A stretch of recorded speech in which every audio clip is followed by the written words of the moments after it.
Hi everyone, എല്ലാവർക്കും happy Onam. ഈ ഓണത്തിന്റെ സമയത്ത് നമ്മൾ ഓണത്തിന്റെ തിരക്കുകളിലൊക്കെയാണ്. സ്വാഭാവികമായിട്ട് നമ്മൾ ചിലപ്പോൾ വിട്ടുപോകാൻ ചാൻസ് ഉള്ള ഒരു പ്രത്യേകം ഇമ്പോർട്ടന്റ് ആയിട്ടുള്ള നോട്ടിഫിക്കേഷന്റെ കാര്യം ജസ്റ്റ് ഒന്ന് പറഞ്ഞിട്ട് പോകാൻ വേണ്ടി വന്നതാണ്. എയർപോർട്ട് അതോറിറ്റി ഓഫ് ഇന്ത്യയുടേതാണ് കറന്റ് വന്നിട്ടുള്ള നോട്ടിഫിക്കേഷൻ എന്ന് പറയുന്നത്. എയർപോർട്ട് അതോറിറ്റി ഓഫ് ഇന്ത്യയുടേതാണ്. ഈ നോട്ടിഫിക്കേഷനകത്ത് നമുക്ക് കൃത്യമായിട്ട് ഇവിടെ കൊടുത്തിട്ടുണ്ട് 389 വേക്കൻസികളാണ് കറന്റ് നോട്ടിഫൈ ചെയ്തിട്ടുള്ളത്. ഓക്കെ, ഓൺലൈൻ ആപ്ലിക്കേഷൻസ് ആണ് ഇൻവൈറ്റ് ചെയ്തിട്ടുള്ളത്. ഒരു കാര്യം കൂടെ ശ്രദ്ധിക്കുക, പോസ്റ്റ് ഏതാണ് എന്നും കൂടെ നിങ്ങൾ എന്ത് ചെയ്യാം, ജസ്റ്റ് ഒന്ന് ശ്രദ്ധിക്കുക കേട്ടോ. മാനേജർ ആൻഡ് ജൂനിയർ എക്സിക്യൂട്ടീവ് എന്ന് പറയുന്ന ഈ ഒരു പോസ്റ്റിലേക്കാണ് കറന്റ് നോട്ടിഫിക്കേഷൻ വിളിച്ചിട്ടുള്ളത്. കൂടുതൽ ഡീറ്റെയിൽസ് നോക്കിയാലോ. സോ ഈ നമ്മൾ നേരത്തെ പറഞ്ഞതുപോലെ തന്നെ നമ്മളുടെ നോട്ടിഫിക്കേഷൻ വന്നിരിക്കുന്നത് എയർപോർട്ട് അതോറിറ്റി ഓഫ് ഇന്ത്യയുടേതാണ്. കൂടെ തന്നെ ജസ്റ്റ് ഒരു കാര്യം കൂടെ നിങ്ങളൊന്ന് ശ്രദ്ധിക്കാം. പോസ്റ്റുകൾ കറന്റ് വിളിച്ചിട്ടുള്ളത് 11 മാനേജർ ലെവൽ പോസ്റ്റുകളും അതുപോലെ തന്നെ 4 ജൂനിയർ എക്സിക്യൂട്ടീവ് ഡിസിപ്ലിൻസിനും കൂടെയാണ് ചെയ്തിട്ടുള്ളത്. കറന്റ് നോട്ടിഫിക്കേഷൻ ഔട്ട് ആയിട്ടുള്ളത്. ഓക്കെ, മൊത്തം വേക്കൻസീസിന്റെ എണ്ണം കൂടെ ജസ്റ്റ് ഒന്ന് നോട്ട് ചെയ്യുക. 389 വേക്കൻസികളാണ്. ചിലപ്പോൾ ഇനി നമ്മുടെ റിക്രൂട്ട്മെന്റ് നടക്കുന്ന സമയത്തൊക്കെ ചിലപ്പോൾ എന്താ നോട്ടിഫിക്കേഷൻസ് അല്ലെങ്കിൽ വേക്കൻസികൾ ഒന്ന് അങ്ങോട്ടോ ഇങ്ങോട്ടൊക്കെ ചിലപ്പോൾ നിൽക്കാൻ ചാൻസ് ഉണ്ട്. ഓക്കെ, ജസ്റ്റ് ആ കാര്യം നോട്ട് ചെയ്ത് വെച്ചേക്കുക. ചിലപ്പം വേക്കൻസികൾ കുറവാണ്, അപ്ലൈ ചെയ്യേണ്ട എന്നൊന്നും ആരും വിചാരിക്കരുത്. വേക്കൻസീസ് ചിലപ്പോൾ കൂടാനും കുറയാനും ചാൻസ് ഉണ്ട്. ഓക്കെ, വേക്കൻസീസ് കൂടാനാണ് ഏറ്റവും കൂടുതൽ ചാൻസ് ഉള്ളത്. അപ്പൊ ആ കാര്യം ജസ്റ്റ് മനസ്സിൽ വെച്ചേക്കാം. ഓക്കെ, ഇനി നമ്മൾക്ക് ഈ പറയുന്ന എയർപോർട്ട് അതോറിറ്റി ഓഫ് ഇന്ത്യ എന്ന് പറയുന്ന ഈ ഒരു നോട്ടിഫിക്കേഷൻ അല്ലെങ്കിൽ ഈ ഒരു ഓർഗനൈസേഷനിലേക്ക് അപ്ലൈ ചെയ്യുന്നത് ഏത് വിധത്തിലാണ്? ഓൺലൈൻ ആപ്ലിക്കേഷൻസ് ആണ് ഇൻവൈറ്റ് ചെയ്തിട്ടുള്ളത്. വെബ്സൈറ്റ് കൃത്യമായിട്ട് ഇവിടെ കൊടുത്തിട്ടുണ്ട്, www.aai.aero. ഈ പറയുന്ന ഓൺലൈൻ പോർട്ടലിലൂടെയാണ് നമ്മൾ എന്ത് ചെയ്യേണ്ടത്, നമ്മുടെ ആപ്ലിക്കേഷൻസ് നമ്മൾ സബ്മിറ്റ് ചെയ്യേണ്ടത്. ഓക്കെ, ഇനി നമ്മുടെ ആപ്ലിക്കേഷൻസ് ഓൾറെഡി ഓപ്പൺ ആയിട്ടുണ്ട്. നിങ്ങൾ ഈ വീഡിയോ കാണുന്ന സമയത്തേക്കും ഓൾറെഡി ഓപ്പൺ ആയിട്ടുണ്ടാവും. അതായത് ഓഗസ്റ്റ് 8 തീയതി ഓപ്പൺ ആയിട്ടുണ്ട്. സെപ്റ്റംബർ 7 തീയതി വരെ നമുക്ക് ഇതിന് ലാസ്റ്റ് ഡേറ്റ് ഉണ്ട്. ഓക്കെ, അതായത് നമുക്ക് ഓണമൊക്കെ കഴിഞ്ഞിട്ട് പയ്യെ അപ്ലൈ ചെയ്യാമെന്നൊക്കെ ചിലപ്പോൾ വിചാരിക്കും നിങ്ങൾ ഈ ഒരു വീഡിയോ കാണുന്ന സമയത്ത്. പക്ഷെ എന്നിരുന്നാൽ പോലും എന്താണ് ലാസ്റ്റ് ഡേറ്റ് വരെ നമ്മൾ വെയിറ്റ് ചെയ്യുന്ന സമയത്ത് സ്വാഭാവികമായിട്ടും ചിലപ്പം പോർട്ടൽ ചിലപ്പോൾ എന്തെങ്കിലും ഗ്ലിച്ചുകൾ സംഭവിക്കാം, അല്ലെങ്കിൽ പോർട്ടൽ ചിലപ്പോൾ നമുക്ക് കൃത്യമായിട്ട് എന്താ പറയുക കിട്ടിക്കൊള്ളണമെന്നില്ല, സൈറ്റിന് എന്തെങ്കിലും ഇഷ്യൂസ് വരാം, അങ്ങനെ പല ഇഷ്യൂസും വരാം. അതുകൊണ്ട് ലാസ്റ്റ് ഡേറ്റിലേക്ക് വെയിറ്റ് ചെയ്യാതെ നിങ്ങൾ ഈ പറയുന്ന ഓണത്തിന്റെ ഒക്കെ തിരക്കുകളാണ് എന്നുണ്ടെങ്കിൽ പോലും എന്ത് ചെയ്യാൻ പറ്റും, നിങ്ങൾക്ക് ഇതിനിടയ്ക്ക് വെച്ച് വളരെ ചെറിയ സമയത്തിനകത്ത് വെച്ച് അപ്ലൈ ചെയ്യാൻ പറ്റുന്ന ഒരു വേക്കൻസി കൂടിയാണ് കേട്ടോ. ഓക്കെ, ഇനി ഇതിന്റെ എക്സാം ഡേറ്റ് എപ്പോൾ വരും എന്നൊരു കാര്യം കൂടി ജസ്റ്റ് ഒന്ന് പറഞ്ഞോട്ടെ. കറന്റ് നോട്ടിഫിക്കേഷനിൽ പറഞ്ഞിട്ടുള്ളത് കമ്മിങ് ഡേയ്സിൽ AI-ന്റെ ഈ പറയുന്ന പോർട്ടലിൽ തന്നെ എന്ത് ചെയ്യും, കൃത്യമായിട്ട് നിങ്ങൾക്ക് നോട്ടിഫിക്കേഷൻസ് പ്രൊവൈഡ് ചെയ്ത് തരും. അതായത് എന്നാണ് CBT ഡേറ്റ്, എന്നാണ് കമ്പ്യൂട്ടർ ബേസ്ഡ് ടെസ്റ്റ് ആണ് CBT എന്ന് പറയുന്നത്. ഈ ഒരു CBT ഡേറ്റ് എന്നാണ് എന്നത് കൃത്യമായിട്ട് നിങ്ങൾക്ക് എന്ത് ചെയ്ത് തന്നിട്ടുണ്ടായിരിക്കും. നിങ്ങളുടെ ഈ പറയുന്ന എക്സാമിന് നിങ്ങൾ അപ്ലൈ ചെയ്തിട്ടുണ്ടെങ്കിൽ അതിനുശേഷം എന്ത് ചെയ്യും, പോർട്ടലിൽ കൃത്യമായിട്ട് അപ്ഡേറ്റ് ആവുന്നതായിരിക്കും. ഓക്കെ, ഇനി കുറച്ചും കൂടി ഇൻഫർമേഷൻ ജസ്റ്റ് ഒന്ന് പറയാം. ഈ പറയുന്ന മാനേജർ പോസ്റ്റുകളിലേക്ക് നമ്മൾ ഓൾറെഡി പറഞ്ഞിട്ടുണ്ട്, മൊത്തം വേക്കൻസികൾ മാനേജർ പോസ്റ്റിലേക്കും ജൂനിയർ എക്സിക്യൂട്ടീവ് പോസ്റ്റിലേക്കും ഉണ്ടെങ്കിൽ പോലും നമുക്ക് ഇപ്പൊ മാനേജർ പോസ്റ്റിലേക്ക് കറന്റ് വിളിച്ചിട്ടുള്ളത് 260 വേക്കൻസികളാണ്. 260 വേക്കൻസീസ് ആണ് കറന്റ് എന്ത് ചെയ്തിട്ടുള്ളത്, വിളിച്ചിട്ടുള്ളത്. 260 വേക്കൻസികളാണ്. ഇതിനകത്ത് സിവിൽ എഞ്ചിനീയറിംഗ് ബാക്ക്ഗ്രൗണ്ട് ഉള്ള കുട്ടികൾക്ക് 145 വേക്കൻസീസ് ആണ്. ഫയർ സർവീസിലേക്ക് 14 വേക്കൻസീസ്, ഇലക്ട്രിക്കൽ എഞ്ചിനീയറിലേക്ക് 16 വേക്കൻസീസ്, ഓപ്പറേഷൻസ് 28 എന്നൊക്കെ പറഞ്ഞ് കുറച്ച് കാറ്റഗറീസ് ഉണ്ട്. ഓക്കെ, ജസ്റ്റ് നിങ്ങൾ സ്ലൈഡ് ഒന്ന് റെഫർ ചെയ്യുക. അതുപോലെ തന്നെ ഫിനാൻസിന് 34 വേക്കൻസീസ് ഉണ്ട്. കമേഴ്ഷ്യൽ ലെവലിലേക്ക് 9 വേക്കൻസീസ് ആണ്. ഇൻഫർമേഷൻ ടെക്നോളജി അഥവാ IT എന്ന് പറയുന്ന മേഖലയിലേക്ക് 5 വേക്കൻസികളും, അതുപോലെ തന്നെ corporate planning and management service എന്ന് പറയുന്നതിന് 1 വേക്കൻസിയും, ആർക്കിടെക്ചറിന് 4 വേക്കൻസി, ലോ എന്ന് പറയുന്ന വിഭാഗത്തിന് 2 വേക്കൻസിയും, കോർപ്പറേറ്റ് കമ്മ്യൂണിക്കേഷൻസിന് 2 വേക്കൻസിയുമാണ് കറന്റ് എന്ത് ചെയ്തിട്ടുള്ളത്, നോട്ടിഫൈ ചെയ്തിട്ടുള്ളത്. ഇങ്ങനെയാണ് മൊത്തം 260 വേക്കൻസികൾ എന്ത് ചെയ്തിട്ടുള്ളത് ഈ മാനേജർ പോസ്റ്റുകളിലേക്കായിട്ട് ഡിസ്ട്രിബ്യൂട്ട് ചെയ്ത് പോയിട്ടുള്ളത്. ക്ലിയർ? ഇനി ഈ പറയുന്ന ജൂനിയർ എക്സിക്യൂട്ടീവ് പോസ്റ്റുകൾ, ഓക്കെ, ജൂനിയർ എക്സിക്യൂട്ടീവ് പോസ്റ്റുകളുടെ കാര്യം പറയുവാണെങ്കിൽ അതിനകത്ത് മൊത്തം 129 വേക്കൻസികളുണ്ട്. അതിൽ 36 വേക്കൻസികൾ ഫിനാൻസ് ലെവലിലേക്കാണ്. അതുപോലെ തന്നെ 79 വേക്കൻസികൾ ഓപ്പറേഷൻസ് ആണ്. ലോ എന്ന് പറയുന്ന വിഭാഗത്തിലേക്ക് 6 വേക്കൻസീസ് ആണ്. 8 വേക്കൻസികൾ പോകുന്നത് സർവേ ആൻഡ് കാർട്ടോഗ്രഫി എന്ന് പറയുന്ന ഫീൽഡിലേക്കാണ്. ഓക്കെ, സ്വാഭാവികമായിട്ടും നിങ്ങൾക്ക് ഒരു ഡൗട്ട് വരാൻ ചാൻസ് ഉണ്ട്. അതായത് ഇപ്പൊ നമ്മൾ ജൂനിയർ എക്സിക്യൂട്ടീവ് പോസ്റ്റുകളിലേക്കും അതല്ലെങ്കിൽ മാനേജർ പോസ്റ്റുകളിലേക്കും അപ്ലൈ ചെയ്യുമ്പോൾ പല മേഖലകളാണ് അല്ലെ. ഈ എലിജിബിലിറ്റി നമ്മൾ, അതായത് ഓരോ ഫീൽഡുകളിലേക്കും ഓരോ എലിജിബിലിറ്റി ഉണ്ട്. ഈ എലിജിബിലിറ്റി ക്ലിയർ ചെയ്താൽ മാത്രമേ നമുക്ക് എന്ത് ചെയ്യാൻ പറ്റത്തുള്ളൂ, സ്വാഭാവികമായിട്ടും. അല്ലെങ്കിൽ സപ്പോസ് ഫോർ എക്സാമ്പിൾ ഇപ്പൊ ഫിനാൻസ് എന്ന് പറയുന്ന ആ ഒരു ഫീൽഡിൽ നമ്മൾ അപ്ലൈ ചെയ്യുകയാണെങ്കിൽ BCom അല്ലെങ്കിൽ MCom അല്ലെങ്കിൽ മറ്റേതെങ്കിലും ഒരു കൊമേഴ്സ് ബാക്ക്ഗ്രൗണ്ട് ഉണ്ടെങ്കിലൊക്കെയാണ് നമുക്ക് എന്ത് ചെയ്യാൻ പറ്റുന്നത്, ഫിനാൻസ് ഫീൽഡിലേക്ക് നമുക്ക് തീർച്ചയായിട്ടും അപ്ലൈ ചെയ്യാൻ വേണ്ടി പറ്റുന്നത്. ക്ലിയർ? ഈ രീതിയിൽ നമുക്ക് എലിജിബിലിറ്റി കൂടി ഞാൻ ജസ്റ്റ് ഒന്ന് കൃത്യമായിട്ട് നമുക്ക് പറഞ്ഞുതരാം. ഓക്കെ, ഫർദർ എഡ്യൂക്കേഷൻ ക്വാളിഫിക്കേഷൻസ്, അതായത് മാനേജർ ലെവൽ പോസ്റ്റിലേക്ക് പോകുന്നതിന്റെ എഡ്യൂക്കേഷൻ ക്വാളിഫിക്കേഷൻസ് എന്തൊക്കെയാണെന്നാണ് നമുക്ക് പറയാനുള്ളത്. അതായത് എഞ്ചിനീയറിംഗ് ലെവലിലേക്ക് നോക്കുന്ന സമയത്ത് സിവിൽ ആൻഡ് ഇലക്ട്രിക്കൽ മാനേജേഴ്സ് ആണ് ആദ്യം പറഞ്ഞിട്ടുള്ളത്. ഈ സിവിൽ ആൻഡ് ഇലക്ട്രിക്കൽ മാനേജർ എന്ന് പറയുന്ന ആ ഒരു പോസ്റ്റിലേക്ക് നിങ്ങൾ നോക്കുമ്പോൾ bachelors degree in the respective engineering and technology and discipline. Okay, അതായത് ആ ഒരു മേഖലയിൽ സിവിൽ അഥവാ ഇലക്ട്രിക്കൽ മാനേജർ എന്ന് പറയുക അല്ലെങ്കിൽ ഇലക്ട്രിക്കൽ ബാച്ചിലേഴ്സ് ഡിഗ്രി, അതായത് ബിടെക് ആണ് ഉദ്ദേശിക്കുന്നത്. ഈ ഒരു ഫീൽഡിൽ നിങ്ങൾക്ക് എന്ത് വേണം, കൃത്യമായിട്ട് നിങ്ങളുടെ ബാച്ചിലേഴ്സ് ഡിഗ്രി നിങ്ങൾ കംപ്ലീറ്റ് ചെയ്തിരിക്കണം. അതിന്റെ കൂടെ ഒരു 3 വർഷത്തെ എക്സ്പീരിയൻസ് കൂടെ അവർ എന്ത് ചെയ്യുന്നുണ്ട്, ആവശ്യപ്പെടുന്നുണ്ട്. ക്ലിയർ? ഇനി നെക്സ്റ്റ് പോസ്റ്റ് എന്ന് പറയുന്നത് ഫിനാൻസ് ആണ്. ഈ ഫിനാൻസിന്റെ കാര്യം പറയുമ്പോൾ MBA ഓർ PGDM എന്ന് പറയുന്ന ഒരു ക്വാളിഫിക്കേഷൻ അറ്റൈൻ ചെയ്ത ആരെങ്കിലും ഉണ്ടെങ്കിൽ, അല്ലെങ്കിൽ ഫിനാൻസ് അല്ലെങ്കിൽ കോസ്റ്റ് അക്കൗണ്ട് അല്ലെങ്കിൽ CA, അതായത് ചാർട്ടേഡ് അക്കൗണ്ടൻസി അല്ലെങ്കിൽ CFA തുടങ്ങിയ ഏതെങ്കിലും ഫീൽഡുകളിലുള്ള നിങ്ങൾ ഗ്രാജുവേറ്റ് ആണെങ്കിൽ, അല്ലെങ്കിൽ MBA പോലത്തെ കോഴ്സുകൾ നിങ്ങളുടെ കയ്യിലുണ്ട് എങ്കിൽ, ഈ പറയുന്ന ഫീൽഡുകൾ, ഈ പറയുന്ന എലിജിബിലിറ്റികൾ നിങ്ങൾ ക്ലിയർ ചെയ്യുന്നുണ്ട് എങ്കിൽ എന്ത് ചെയ്യാൻ പറ്റും, ഈ പറയുന്ന ഈ ഒരു മേഖലയിലേക്ക് അല്ലെങ്കിൽ ഈ ഒരു പോസ്റ്റിലേക്ക് നിങ്ങൾക്ക് തീർച്ചയായിട്ടും അപ്ലൈ ചെയ്യാൻ വേണ്ടി പറ്റും. ഇതിന്റെ കൂടെ നിങ്ങൾ ശ്രദ്ധിക്കേണ്ട കാര്യം എന്ന് പറയുന്നത് 3 years in finance and accounts including ERP experience such as SAP.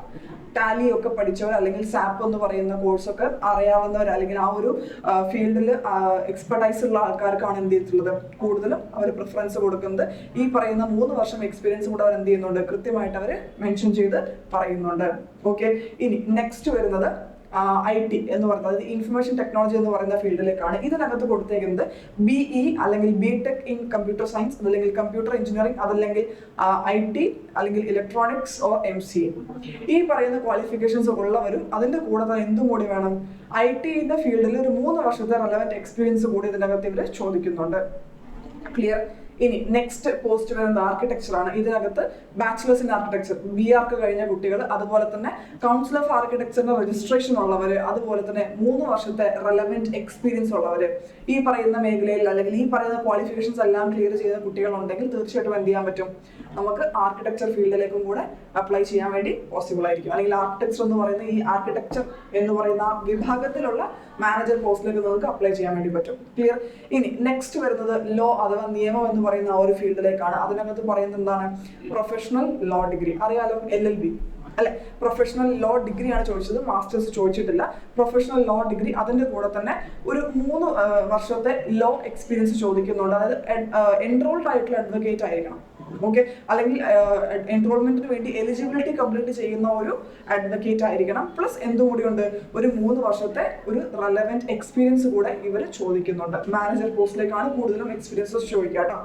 Okay, ഇനി നെക്സ്റ്റ് വരുന്നത് ഫയർ ആൻഡ് സർവീസ് എന്ന് പറയുന്ന ഫീൽഡിലേക്കാണ്. ഇതിനകത്ത് കൊടുത്തിരിക്കുന്നത് എന്താണ്, relevant engineering degree. Fire and service എന്ന് പറയുന്ന ഈ ഒരു ഫീൽഡിലേക്ക് വേണ്ടിയിട്ടുള്ള ഒരു റെലവന്റ് ആയിട്ടുള്ള എഞ്ചിനീയറിംഗ് ഡിഗ്രിയും അതിന്റെ കൂട്ടത്തിൽ എന്തും കൂടെ വേണം, ഒരു 3 വർഷത്തെ ഫയർ സർവീസ് എക്സ്പീരിയൻസും കൂടെ ഉണ്ടെന്നുണ്ടെങ്കിൽ നിങ്ങൾക്ക് ഫയർ സർവീസ് എന്ന് പറയുന്ന ആ ഒരു മേഖലയിലേക്ക് നിങ്ങൾക്ക് ഈ പറയുന്ന എയർപോർട്ട് അതോറിറ്റിയിലേക്ക് വേണ്ടിയിട്ട് നിങ്ങൾക്ക് ആ മാനേജർ പോസ്റ്റിലേക്ക് നിങ്ങൾക്ക് തീർച്ചയായിട്ടും അപ്ലൈ ചെയ്യാൻ വേണ്ടി സാധിക്കും. ഓക്കെ, ഇനി നെക്സ്റ്റ് ഒരു പോസ്റ്റും കൂടെ പെൻഡിംഗ് ഉണ്ട് മാനേജർ ലെവലിൽ വരുന്നത് operations and commercial and other manager post.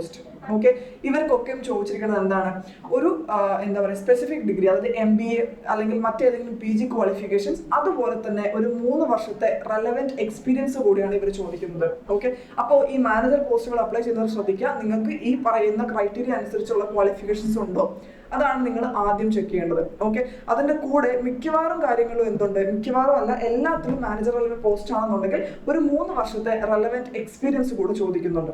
Okay, so ഈ പ്രൈവറ്റ് സ്ഥാപനങ്ങളിലൊക്കെ വർക്ക് ചെയ്ത് അല്ലെങ്കിൽ ഇനി ഒരു സെൻട്രൽ ഗവൺമെന്റ് ഉദ്യോഗം വേണം എന്ന് ആഗ്രഹിക്കുന്ന ആൾക്കാരൊക്കെ ഉണ്ടെന്നുണ്ടെങ്കിൽ തീർച്ചയായിട്ടും എന്ത് ചെയ്യാൻ വേണ്ടി പറ്റും, നമുക്ക് ഈ പറയുന്ന പോസ്റ്റിലേക്ക് അപ്ലൈ ചെയ്യാൻ വേണ്ടി പറ്റും. അപ്പൊ നിങ്ങൾക്ക് ക്വാളിഫിക്കേഷൻ ഉണ്ട്, എലിജിബിലിറ്റി നിങ്ങൾ മീറ്റ് ചെയ്യുന്നുണ്ട്, പ്ലസ് നിങ്ങൾക്ക് എന്തുണ്ട്, എക്സ്പീരിയൻസ് ഉണ്ട്. ക്ലിയർ? സോ ഇത്രയും കാര്യങ്ങൾ നിങ്ങൾ ക്വാളിഫൈ ചെയ്യുന്നുണ്ട് എങ്കിൽ നിങ്ങൾക്ക് എന്ത് ചെയ്യാം, മാനേജർ പോസ്റ്റുകളിലേക്ക് നിങ്ങൾക്ക് അപ്ലൈ ചെയ്യാൻ വേണ്ടി പോസിബിൾ ആണ്. ക്ലിയർ?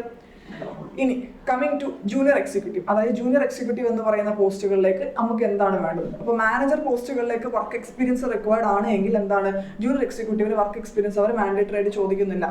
ക്ലിയർ ആണല്ലോ? അതായത് എക്സ്പീരിയൻസ് വേണം എന്നുള്ളത് അവർ നിർബന്ധമായിട്ട് അവർ പറയുന്നില്ല. ക്ലിയർ? ശരി, അങ്ങനെയാണെങ്കിൽ നമുക്ക് നോക്കാം എന്താണ് ഈ പറയുന്ന ജൂനിയർ എക്സിക്യൂട്ടീവ് എന്ന് പറയുന്ന ഈ പോസ്റ്റിലേക്ക് ഇവർ പ്രൊവൈഡ് ചെയ്യുന്ന അല്ലെങ്കിൽ ഇവർ ഉദ്ദേശിക്കുന്ന ക്വാളിഫിക്കേഷൻ എന്താണെന്ന് നമുക്ക് ജസ്റ്റ് ഒന്ന് നോക്കാം. ഓക്കെ, ഫസ്റ്റ് പറയുന്നത് JE അഥവാ ജൂനിയർ എക്സിക്യൂട്ടീവ് ഇൻ ഫിനാൻസ് എന്ന് പറയുന്ന മേഖലയിലാണ്, അല്ലെങ്കിൽ ആ ഒരു ഫീൽഡിലേക്കാണ്, ആ ഒരു പോസ്റ്റിലേക്കാണ് ഫസ്റ്റത്തെ എഡ്യൂക്കേഷൻ ക്വാളിഫിക്കേഷൻ നമ്മൾ സംസാരിക്കാൻ വേണ്ടി പോകുന്നത്. സെയിം തന്നെയാണ് MBA or PGDM in finance or cost accountant or chartered accountancy, അതല്ലെങ്കിൽ CFA. ഓക്കെ, ഈ പറയുന്ന കാര്യങ്ങൾ അത്രയും ഉണ്ട് എങ്കിൽ, മീൻസ് എഡ്യൂക്കേഷണൽ ക്വാളിഫിക്കേഷൻസ് നിങ്ങൾ മീറ്റ് ചെയ്യുന്നുണ്ട് എങ്കിൽ, ഓക്കെ, അവിടെ എക്സ്പീരിയൻസ് വേണമെന്നോ റിലവൻ്റ് ആയിട്ടുള്ള മറ്റ് വർക്ക് എക്സ്പീരിയൻസുകൾ വേണമെന്നോ അവർ ആവശ്യപ്പെടുന്നില്ല. എഡ്യൂക്കേഷൻ ക്വാളിഫിക്കേഷൻ നിങ്ങൾ തീർച്ചയായിട്ടും നിങ്ങൾ കവറപ്പ് ചെയ്ത് പോകുന്നുണ്ട്, അല്ലെങ്കിൽ അത് നിങ്ങൾ മീറ്റ് ചെയ്യുന്നുണ്ടെങ്കിൽ നിങ്ങൾക്ക് എന്ത് ചെയ്യാം, ഫിനാൻസ് എന്ന് പറയുന്ന ഈ ഫീൽഡിലുള്ള നിങ്ങളുടെ ജൂനിയർ എക്സിക്യൂട്ടീവ് എന്ന് പറയുന്ന ഈ ഒരു പോസ്റ്റിലേക്ക് നിങ്ങൾക്ക് തീർച്ചയായിട്ടും അപ്ലൈ ചെയ്യാൻ വേണ്ടി പറ്റും. ക്ലിയർ? ഇനി നെക്സ്റ്റ് വരുന്നത് junior executive in the field of law ആണ്. ഓക്കെ, അതിനകത്ത് എന്താണ് പറയുന്നത്, പ്രൊഫഷണൽ ലോ ഡിഗ്രി, നമ്മൾ നേരത്തെ പറഞ്ഞ പോലെ LLB എന്ന് പറയുന്ന കോഴ്സ് അല്ലെ, അതുപോലെ തന്നെ എന്തും കൂടി വേണം ഇതിന്റെ കൂട്ടത്തിൽ എൻറോൾമെന്റ്, അതായത് അഡ്വക്കേറ്റ് ആയിട്ട് എൻറോൾ ചെയ്യാനുള്ള ക്വാളിഫിക്കേഷൻ നിങ്ങൾ ആ ഒരു ക്രൈറ്റീരിയയും കൂടെ നിങ്ങൾ എന്തായിരിക്കണം, നിങ്ങൾ എലിജിബിൾ ആയിരിക്കണം. മനസ്സിലല്ലോ? അതായത് എൻറോൾഡ് ആയിട്ടുള്ള അഡ്വക്കേറ്റ്സിനാണ് അവർ കൂടുതലും ഉദ്ദേശിക്കുന്നത്. ക്ലിയർ? ഇനി coming to the third one, അതായത് ജൂനിയർ എക്സിക്യൂട്ടീവിന്റെ തേർഡ് സെറ്റ് ആണ് ജൂനിയർ എക്സിക്യൂട്ടീവ് ഇൻ ഓപ്പറേഷൻസ്. അതാണ് മൂന്നാമത്തെ മേഖല എന്ന് പറയുന്നത്. ഇതിനകത്ത് കൃത്യമായിട്ട് ശ്രദ്ധിച്ചോളാം, കൂടുതൽ പേർക്കും ഉണ്ടാവാൻ ചാൻസ് ഉള്ള ഒരു ക്വാളിഫിക്കേഷൻ ആണ് കേട്ടോ. അതായത് സയൻസ് ഗ്രാജുവേറ്റ്, ഏതെങ്കിലും ഒരു സയൻസ് വിഷയത്തിൽ നിങ്ങൾ ഡിഗ്രി കരസ്ഥമാക്കിയിട്ടുണ്ടെങ്കിൽ അതിന്റെ കൂട്ടത്തിൽ എന്തും കൂടിയുണ്ട്, ഒരു 2 വർഷത്തെ ഫുൾ ടൈം, അതായത് നിങ്ങൾ ഡിസ്റ്റന്റ് ആയിട്ട് കോഴ്സ് എടുക്കാൻ പാടില്ല എന്നാണ് പറഞ്ഞത്, ഫുൾ ടൈം ആയിട്ടുള്ള റെഗുലർ MBA അതല്ലെങ്കിൽ full time regular bachelor degree in engineering. Okay, doubt വരാൻ ചാൻസ് ഉണ്ട്, ഒന്നും കൂടി വിശദീകരിച്ച് പറഞ്ഞാൽ ഏതെങ്കിലും ഒരു BSc, okay, suppose for example BSc physics എന്ന് പറയുന്ന ഓപ്ഷനാണ് എടുക്കുന്നതെന്ന് വിചാരിക്കാം. ഈ BSc ഫിസിക്സ് എന്ന് പറയുന്ന ഈ ഒരു സബ്ജക്ട് എടുത്തിട്ടുണ്ട്, ഇതിന്റെ കൂടെ എന്തും കൂടി വേണം, ഒരു MBA കൂടെ നിങ്ങൾ ഇതിന്റെ കൂടെ കൃത്യമായിട്ട് നിങ്ങൾ എടുത്തിരിക്കണം. ഫുൾ ടൈം 2 ഇയർ MBA ആണ്, 2 വർഷത്തെ ദീർഘകാലം അല്ലെങ്കിൽ ഫുൾ ടൈം ആയിട്ടുള്ള റെഗുലർ MBA ആണ് അവർ ചോദിക്കുന്നത്. ഓക്കെ, ഇനി ഇതല്ല MBA അല്ല എന്നുണ്ടെങ്കിൽ എന്താണ് അവർ ചോദിക്കുന്നത്, BTech ആണ് ചോദിക്കുന്നത്. ക്ലിയർ അല്ലേ? Okay, full time regular MBA or full time regular bachelors degree in engineering, ഇത്രയുമാണ് ഇവർ ഇതിനകത്ത് ചോദിക്കുന്നത്. ക്ലിയർ അല്ലേ? JE ഓപ്പറേഷൻസ് എന്ന് പറയുന്ന ഈ ഒരു ഫീൽഡ്. ക്ലിയർ? ഇനി നെക്സ്റ്റ് വരുന്നത് JE, അതായത് ഒന്നുകൂടി പറഞ്ഞുതരാം, ചിലപ്പോൾ നിങ്ങൾക്ക് ഡൗട്ട് വരാൻ ചാൻസ് ഉണ്ട് ഇതിനകത്ത് ഏതെടുത്താലാണ്, കാരണം കൂടുതൽ പേർക്കും ഈ സയൻസ് ഡിഗ്രി ഒക്കെ ഉള്ളവരായിരിക്കും, അല്ലെങ്കിൽ BTech ഉള്ളവരായിരിക്കും, അല്ലെങ്കിൽ MBA ഉള്ളവരായിരിക്കും, ഞാനത് ക്വാളിഫൈഡ് ആണോ എന്ന് ചിലപ്പോൾ നിങ്ങൾക്ക് ഡൗട്ട് വന്നേക്കാം. ഓക്കെ, ഒന്നുകൂടി ജസ്റ്റ് ഒന്ന് നോട്ട് ചെയ്ത് വെച്ചേക്കാം, സയൻസ് ഗ്രാജുവേറ്റ്. ഓക്കെ, അതുപോലെ 2 വർഷത്തെ ഫുൾ ടൈം റെഗുലർ MBA അല്ലെങ്കിൽ full time regular bachelors degree in engineering, ഇത്രയാണ് അവർ ചോദിക്കുന്നത്. ക്ലിയർ ആണല്ലോ? ഇനി ഫോർത്ത് സെക്ഷൻ ഓഫ് ജൂനിയർ എക്സിക്യൂട്ടീവിലേക്ക് നമ്മൾ പോവാണ്. BE അല്ലെങ്കിൽ BTech in civil or MSc geography or remote sensing and GIS or geoinformatics or geomatics. Okay, അതായത് സിവിൽ എന്ന് പറയുന്ന ഫീൽഡിൽ സിവിൽ എഞ്ചിനീയറിംഗിൽ BTech ഉണ്ടെങ്കിൽ, അല്ലെങ്കിൽ സിവിൽ എഞ്ചിനീയറിംഗ് ഗ്രാജുവേറ്റ് ആണെങ്കിൽ, അതല്ലെങ്കിൽ MSc ജോഗ്രഫി അല്ലെങ്കിൽ remote sensing and GIS or geoinformatics or geomatics.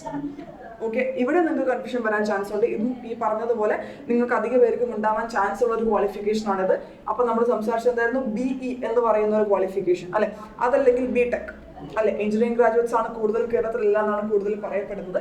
ഈ BTech എന്ന് പറയുന്ന ഫീൽഡിൽ, അതായത് സിവിൽ എഞ്ചിനീയറിംഗ് ഫീൽഡിൽ നിങ്ങൾക്ക് എന്ത് വേണം, BTech വേണം. ഓക്കെ, ഇതല്ലെങ്കിൽ ഓർ ഇത് അല്ല എങ്കിൽ നിങ്ങൾക്ക് എന്ത് വേണം, MSc. ഏതിനാണ് MSc വേണ്ടത്, geography or remote sensing and GIS, അതല്ലെങ്കിൽ ജിയോ ഇൻഫോർമാറ്റിക്സ്, അതല്ലെങ്കിൽ ജിയോമാറ്റിക്സ്. ഇതൊക്കെ വളരെ റെയർ ആയിട്ട് ഫീൽഡുകളാണ്. സോ ഈ പറയുന്ന ഏതെങ്കിലും ക്വാളിഫിക്കേഷൻസ് നിങ്ങൾ മീറ്റ് ചെയ്യുന്നുണ്ടെങ്കിൽ നിങ്ങൾക്ക് എന്ത് ചെയ്യാൻ വേണ്ടി പറ്റും, ഈ പറയുന്ന എയർപോർട്ട് അതോറിറ്റിന് ജൂനിയർ എക്സിക്യൂട്ടീവ് ഇതിലേക്ക് നിങ്ങൾക്ക് അപ്ലൈ ചെയ്യാൻ വേണ്ടി പറ്റും. ക്ലിയർ ആണല്ലോ? ഓക്കെ, ഇനി നിങ്ങൾ ശ്രദ്ധിക്കേണ്ട കാര്യം, മാനേജർ പോസ്റ്റിലേക്കാണെങ്കിൽ നിങ്ങൾക്ക് 3 ഇയർ ക്വാളിഫിക്കേഷൻ 3 ഇയർ ആയിട്ടുള്ള ഒരു എക്സ്പീരിയൻസ് അവർ ചോദിക്കുന്നുണ്ട്. പക്ഷെ ജൂനിയർ എക്സിക്യൂട്ടീവ് ആണെന്നുണ്ടെങ്കിൽ അതിനകത്ത് അവർ എന്ത് ചെയ്യുന്നില്ല, ഈ പറയുന്ന എന്താ പറയുക എക്സ്പീരിയൻസ് അവർ ചോദിക്കുന്നില്ല. ക്ലിയർ ആണെന്ന് വിശ്വസിക്കുന്നു. ഇനി കുറച്ചും കൂടി ഇൻഫർമേഷൻസ് ഒന്ന് പാസ് ചെയ്യാനുണ്ട്. ഇതിനകത്ത് എത്ര വയസ്സുള്ളവർക്ക് വരെ അപേക്ഷിക്കാൻ വേണ്ടി പറ്റും, എത്ര വയസ്സുള്ള ആൾക്കാർക്ക് ഇതിനകത്ത് മാക്സിമം അപേക്ഷിക്കാൻ പറ്റും എന്നാണ് ചോദിക്കുന്നത്. അതായത് മാക്സിമം ഏജ് പറഞ്ഞേക്കുന്നത് മാനേജർ പോസ്റ്റിലേക്ക് മാക്സിമം ഏജ് വന്നിരിക്കുന്നത് 32 വയസ്സാണ്. ജൂനിയർ എക്സിക്യൂട്ടീവ് ആണെന്നുണ്ടെങ്കിൽ മാക്സിമം വരുന്നത് 27 വയസ്സാണ്. ഓക്കെ, ഇനി നിങ്ങൾ SC ST എന്ന് പറയുന്ന കാറ്റഗറിയിൽ പെടുന്ന ആൾക്കാരാണെങ്കിൽ ഏത് മാനേജർ ആയാലും ശരി ജൂനിയർ എക്സിക്യൂട്ടീവ് ആയാലും ശരി അതിനകത്ത് 5 വർഷത്തെ എന്തുവരും റിലാക്സേഷൻ നിങ്ങൾക്ക് കിട്ടുന്നുണ്ടായിരിക്കും. അതുപോലെ തന്നെ OBC എന്ന് പറയുന്ന, അത് NCL കാറ്റഗറിയിൽ പെടുന്ന ആൾക്കാരാണ്, നോൺ ക്രീമി ലെയർ കാറ്റഗറിയിൽ വരുന്ന ആൾക്കാരാണെന്നുണ്ടെങ്കിൽ അവർക്ക് എന്ത് കിട്ടും, 3 വർഷത്തെ ഒരു റിലാക്സേഷൻ കൂടി അവിടെ പോസിബിൾ ആയിരിക്കും. ക്ലിയർ ആണല്ലോ? പിന്നെയും കുറച്ചും കൂടി എക്സ്റ്റൻഷൻ എക്സംഷൻസ് ഉണ്ട്. PWD ആണെങ്കിൽ 10 വർഷത്തെ, അതുപോലെ തന്നെ എക്സ് സർവീസ്മാൻ ആണെങ്കിൽ മാക്സിമം 5 വർഷം, അതുപോലെ തന്നെ ഓൾറെഡി എയർപോർട്ട് അതോറിറ്റിയിൽ വർക്ക് ചെയ്യുന്ന എംപ്ലോയീസ് ആണ്, അതിൽ പ്രൊബേഷൻ കംപ്ലീറ്റ് ചെയ്ത എംപ്ലോയീസ് ആണെങ്കിൽ 10 വർഷം വരെ. ഇങ്ങനെ തുടങ്ങി കുറച്ചും കൂടി റിലാക്സേഷൻ പ്രൊസീജിയേഴ്സ് അവർ എന്ത് ചെയ്യുന്നുണ്ട്, പ്രൊവൈഡ് ചെയ്യുന്നുണ്ട്. ഓക്കെ, ഇനി നിങ്ങൾക്ക് ഡൗട്ട് വരാം, ചിലപ്പോൾ 32 വയസ്സ് കൃത്യമായി നിൽക്കുന്ന ഒരു ജനറൽ കാറ്റഗറിയിൽ പെടുന്ന ഒരു വ്യക്തിയൊക്കെ ആണെന്നുണ്ടെങ്കിൽ ചിലപ്പോൾ നിങ്ങൾക്ക് ഡൗട്ട് വന്നേക്കാം, ഏത് ഡേറ്റ് പ്രകാരമായിരിക്കണം എൻ്റെ ഈ ഏജ് ലിമിറ്റ് വരേണ്ടത്. ഓക്കെ, അതും കൂടെ ഇവിടെ കൃത്യമായിട്ട് കൊടുത്തിട്ടുണ്ട്. 7/9/2026. Okay, September 7, 2026. അതായത് നമ്മളുടെ നോട്ടിഫിക്കേഷന്റെ ക്ലോസിംഗ് ഡേറ്റ് ആണ് ഈ പറയുന്ന കട്ട് ഓഫ് ഡേറ്റ് കൊടുത്തിട്ടുള്ളത്. ഈ ദിവസം പ്രകാരമാണ് എന്ത് ചെയ്യുന്നത്, നിങ്ങളുടെ ഏജ് കൃത്യമായിട്ട് കാൽക്കുലേറ്റ് ചെയ്യുന്നുണ്ടായിരിക്കും. ക്ലിയർ?